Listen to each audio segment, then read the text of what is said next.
Alright, so here's a little review of the KSR Eros.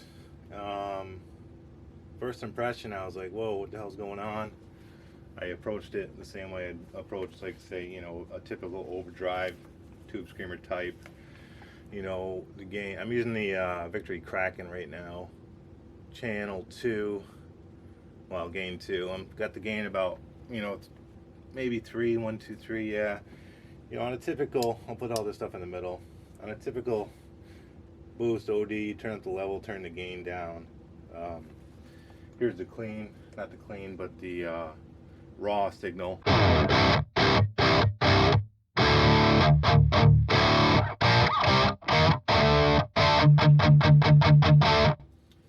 Pretty good.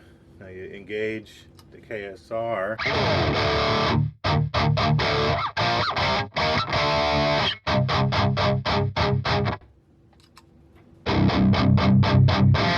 Doesn't really add gain per se. Takes the low end out. But here's the thing that really kind of, when I got scared, because you turn up the gain, you start to get there.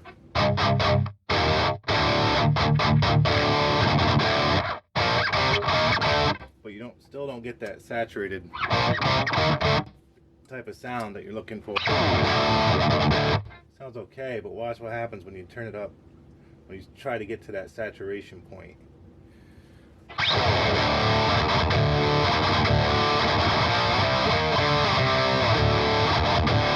It just kind of does some weird, I assume it's some sort of compression thing, but it's just sucks the life right out of your tone. And you can hear the dropouts and such.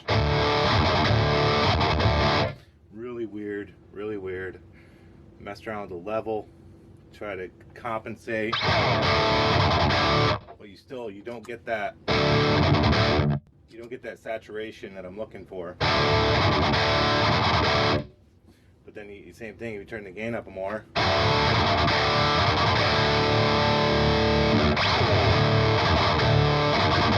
it starts doing that weird thing again, sucking the life out of it. So I was really disappointed at first, because I was like, what the hell's going on? You know, I figured you could just a plug and play, you should be able to do at least something along those lines. But you know, I slept on it, gave it a day. I had a video up. I was gonna give it a pretty poor review, to be honest with you. Then I got messing around with it, and what I ended up with was somewhere in here. I turned on the clip and the fat, because this you know, the thing that bothers me the most is this tight bass thing, is all it does is cut the bass. I'm not looking for a cut bass. I would like to feel my notes, you know, I like to feel that bottom chug. So I don't want just less bass. That doesn't do it for me. So this pedal does take quite a bit of bass out. So I am cranking the bass on this thing, and my bass on my Kraken is about 7, so it's well past half. I'm gonna leave the mids alone, and I'm gonna put the fat switch up and the clip switch up, and now you're in that saturation territory that's what I'm looking for.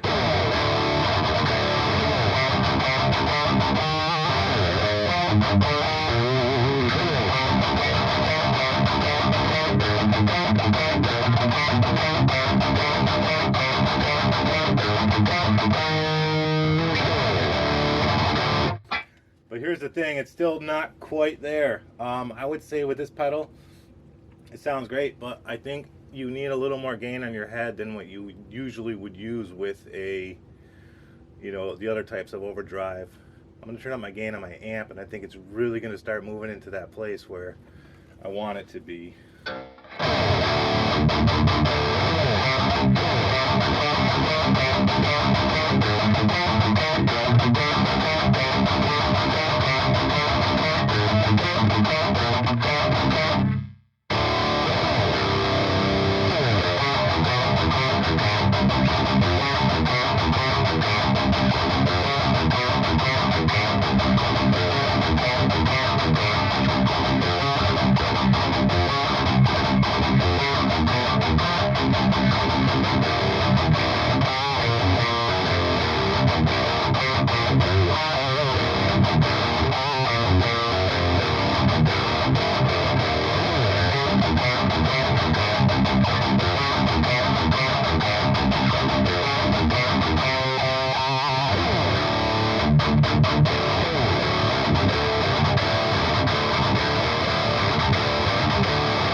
So a little more playing around, and some drastic things that I didn't think I would need to do was like with the bass so much. But yeah, it sounds pretty good. I gotta say, compared to the Horizon, at first I was like, the first day I tried it, I was like, this Horizon blew it away. I was like, it's not even close. I was like, the KRS is stupid. But like I said, a little more work, a little more effort on my part. I was able to get it to where I want it to be, and it sounds pretty good. So again, I'm running the Kraken Gain 2, almost halfway. Running through the ENGL 2x12 mic with the SM57 and the Sennheiser E609. Playing with the Solar G1.6 Evertune. And yeah, it's a pretty good pedal.